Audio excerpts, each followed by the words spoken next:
হলো নবী সাল্লাল্লাহু আলাইহি সাল্লাম যে দোয়াটি কবর আযাব থেকে মুক্তি লাভের জন্য সবসময় পাঠ করতেন, আল্লাহুম্মা ইন্নী আউযু বিকা মিন আযাবিল কবর। আল্লাহ, কবর আযাব থেকে আমি আপনার কাছে আশ্রয় চাই, আপনার কাছে পানাহ চাই, আপনার কাছে মুক্তি চাই। এই দোয়াটি আসুন আমাদের জীবনের অংশ করে নেই। সকাল সন্ধ্যায় নবী সাল্লাল্লাহু আলাইহি সাল্লাম ফজরের পরে মাগরিবের পরে দীর্ঘ দোয়া করতেন, যে দোয়ার ভিতরে এই অংশ রয়েছে, আল্লাহুম্মা ইন্নী আউযু বিকা মিন আযাবিল কবর, তিন বার করে ফজরের পরে মাগরিবের পরে সকালে সন্ধ্যায় এই দোয়া পাঠ করা।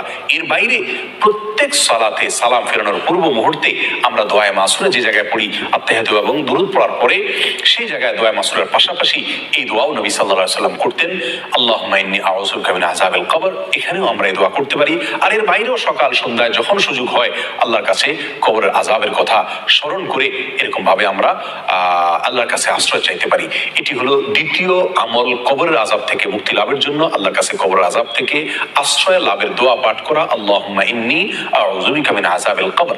নাম্বার 3, সূরা মুলক, এটা তেলাওয়াত করা, বিশেষ করে রাতে তেলাওয়াত করা। কারণ মুস্তাদরাকে হাকামি বিশুদ্ধ সূত্রে বর্ণিত হাদিসে আসছে, নবী সাল্লাল্লাহু আলাইহি সাল্লাম ইরশাদ করেছেন, সূরাতুল মুলক এটা মানিআতুম মিন আযাবিল কবর, কবরের আযাব থেকে মানুষকে রক্ষা করে, এটা কবরের আযাবকে প্রতিরোধ করে, একজন মানুষকে কবরের আযাব থেকে মুক্তি দান করে এই সূরা, অর্থাৎ সূরার তেলাওয়াতের আমল।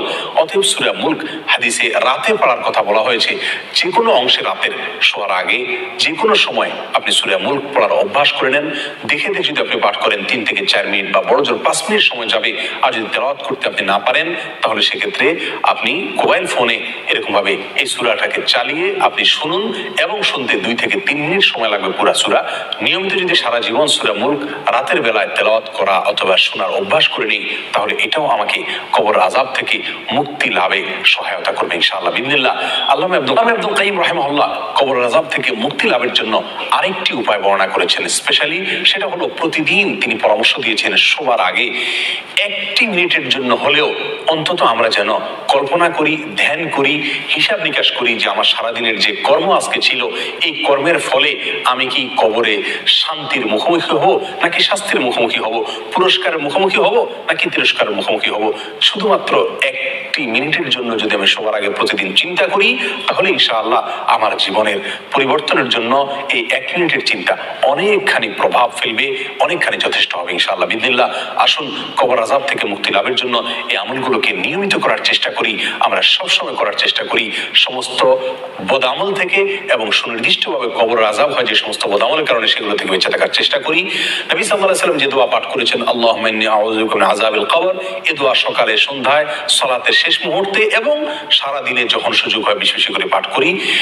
আর সূরা মুলক রাতের বেলায় পড়ার অভ্যাস গড়ে নেই, এবং রাতের বেলায় শোবার আগে অন্তত কিছু সময় হলেও চিন্তা করি আমার যে কর্ম তার পরিণাম, তার ফলাফল কি হবে, কি আমাকে ভোগ করতে হবে।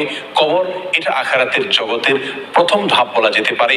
যে ব্যক্তি এখানে ধরা খেয়ে যাবে তার পরবর্তী প্রত্যেকটা ঘাটিতেই সে ধরা খেয়ে যাওয়ার সম্ভাবনা বেশি প্রকট। আর যে ব্যক্তি এখান থেকে মুক্তি পাবে তার পরবর্তী প্রতিটি ধাপে মুক্তি লাভ করারই সম্ভাবনা প্রবল এবং প্রকট। আল্লাহ সুবহানাহু ওয়া তাআলা আমাদের সকলকে কবর আযাব থেকে মুক্তি নসিব করুন, আমাদেরকে রক্ষা করুন।